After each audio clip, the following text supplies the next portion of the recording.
Comment résoudre l'exercice 11? Alors, vous devez tout d'abord bien identifier vos informations.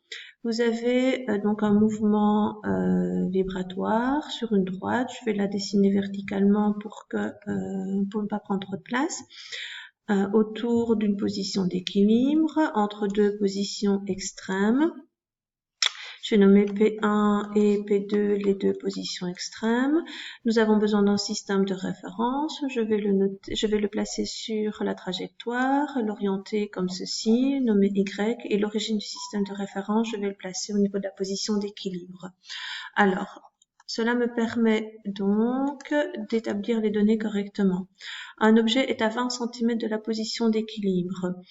Nous n'avons pas l'amplitude, donc je ne sais pas quelle est l'amplitude, c'est-à-dire l'écart entre les deux. Donc je vais positionner, c'est une représentation qualitative, hein, je vais positionner à un endroit quelconque, l'équivalent des 20 cm. Donc ici, plus ou moins, on va dire que c'est 20 cm pour ceci. Mais attention, l'objet peut être d'un côté ou de l'autre. En fait, vous avez deux possibilités. On ne dit pas de quel côté se trouve l'objet par rapport à sa position d'équilibre. Et donc, au niveau des données, nous avons deux situations. Soit nous sommes à 20 cm, soit nous sommes à moins 20 cm de la position d'équilibre. L'accélération lorsque l'objet est à 20 cm de la position d'équilibre est de 0,40 mètres par seconde au carré. Alors, l'accélération, je vous rappelle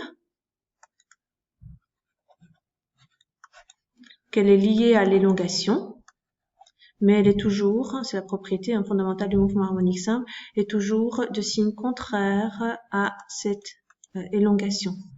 Et donc, mais les deux restent proportionnels. Hein. La proportion, c'est oméga carré entre les deux.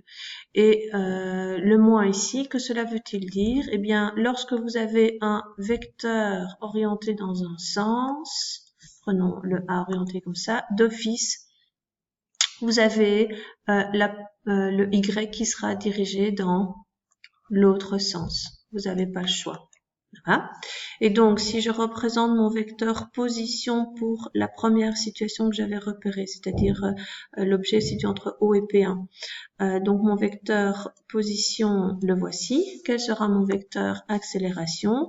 Le vecteur accélération démarre de l'objet, hein, n'oubliez pas le point d'application, et sera dirigé dans l'autre sens. Et donc, au niveau des données, lorsque Y sera quantifié positivement, A, lui, doit être quantifié négativement.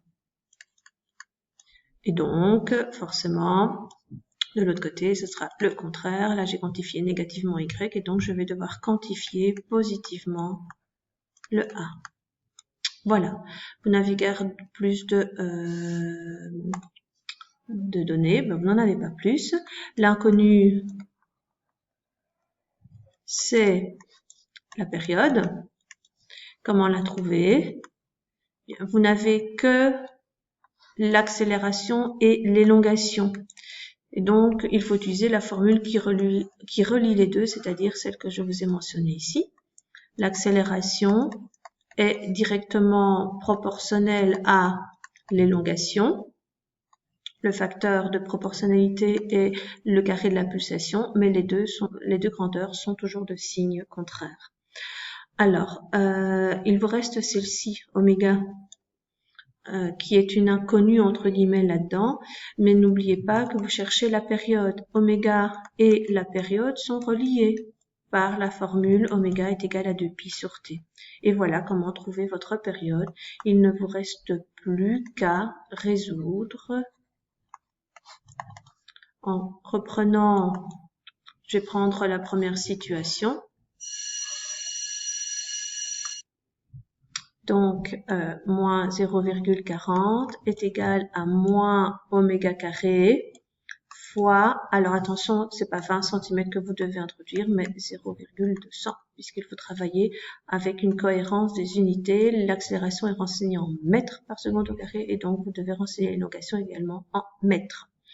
Et donc, cela vous sort ainsi oméga carré, qui est égal à donc 0,4 sur 0,2, donc 2, hein. Et puis, vous pouvez sortir la période. Et voilà.